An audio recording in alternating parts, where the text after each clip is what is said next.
મહોત્સવે વાડસરના વિદ્યા મંદિરમાં પ્રજાસત્તાક દિવસ ઉજવવા એકત્ર થયેલા દેશ પ્રેમીઓને વિવેક વડોદરાના સાષ્ટાંગ પ્રણામ। આજે હું શાળા વિશે કંઈક વિચાર રજૂ કરવા માંગુ છું કે આપ સૌ શાંતિથી સાંભળશો। પ્રજ્ઞા પારમિતાની આરાધના કરીએ, જ્ઞાનની મશાલ દરેક હાથમાં પ્રજ્વલિત કરીએ। અજ્ઞાનનું દિમિત હરાતું જશે, અંતે પ્રગટશે યજ્ઞ વેદીની જ્વાળા। સઘળું થશે જળાહળા, આજે શુભારંભ થઈ રહી છે એક એવી શાળા।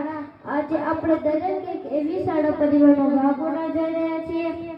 એક વિશાળ વટવૃક્ષનું નાનકડું પરડું નાનકડી કુપળ બનવા જઈ રહ્યા છીએ। તે દિવસે ને દિવસે ક્ષણે ક્ષણે ફૂલતું ફાલતું રહેશે, ઉગતો રહેશે, વિકસતો રહેશે અને આ સમાજને હરિયાળી છાવ પૂરી પાડતો રહેશે। આજનો સમય છે કે શાળા, શિક્ષકો, વાલીઓ દરેકે દરેકની નજર સામે એક જ લક્ષ્ય છે, બાળકનો સર્વાંગી અને સંપૂર્ણ વિકાસ થાય અને ક્ષણે ક્ષણે થતો રહે। ત્યારે કોઈ પણ બાળક જ્યારે શાળામાં પોતાનું પ્રથમ ડગલું ભરે છે ત્યારે એની અંદરનો ધૂળનો ગણગણાટ કંઈક એવો હોય છે કે સૂર નથી પણ સૂરનો ઉકાળ છું, ભાષાના ઓળખે એ શબ્દોનો પ્રકાર છું। ચટ્ટાન તોડી માર્ગ કાઢીશ જરૂર, ધીમા છતાં સતર બિંદુનું પ્રહાર છું।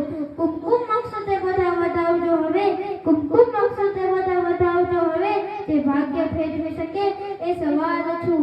મારામાં આથમીને ઉગી શકે છે બધું, મારામાં આથમીને ઉગી શકે છે બધું। પૂર્ણતા તરફનો પૂર્ણ વિકાસ હું છું, પૂર્ણતા તરફનો પૂર્ણ વિકાસ હું છું। આ દરેક બાળકની અંદરના કંઈક સૂર રહેલા હોય છે। દરેકે દરેક બાળક જ્યારે જન્મે છે ત્યારે ઈશ્વર ક્યારેય કોઈને ખાલી નથી મોકલતો। દરેક બાળકની અંદર ઓછામાં ઓછું એક વિચાર બીજ રહેલું હોય છે। આ શાળા એક એવું ઉપોર છે કે જ્યાં દરરોજ સવારે બાળક આવે છે અને પોતાનું ઇચ્છિત વિચાર બીજ વાવે છે। શાળા શિક્ષકો સંકુલ સાથે મળી તે વિચાર બીજને ઉછેરી અને સમાજને અનેક વોટર્સ ભેટમાં આપે છે। ભવિષ્યમાં આપણી પાસે તૈયાર હશે ભારતની એક એવી બ્રહ્માંડ પેઢી જે સમગ્ર વિશ્વમાં ભારતનું નામ રોશન કરી શકે। આપણે જે પ્રાચીન સંસ્કૃતિના વારસદારો છીએ તેમને સાથે રાખી એ શિક્ષણને ઝળહળતું રાખવાનું છે અને પ્રાચીન સંસ્કૃતિની ઘરતાને પણ આપણે જાળવી રાખવાની છે અને આધુનિક ટેકનોલોજીની ઊંચાઈનો પણ આપણે આણવાની છે। આજે આપણે દરેક એક એવા સમયગાળામાં જીવી રહ્યા છીએ જે આપણી સંસ્કૃતિ અને સંસ્કારોને સાથે રાખી એ વિશ્વ જે માર્ગ પર આગળ થઈ રહ્યું છે એ માર્ગ પર આપણે ધસમસતા ગંગાના પ્રવાહની જેમ આગળ વધવાનું છે અને આપણા બાળકોને પણ માર્ગ પર આગળ વધતા શીખવવાનું છે।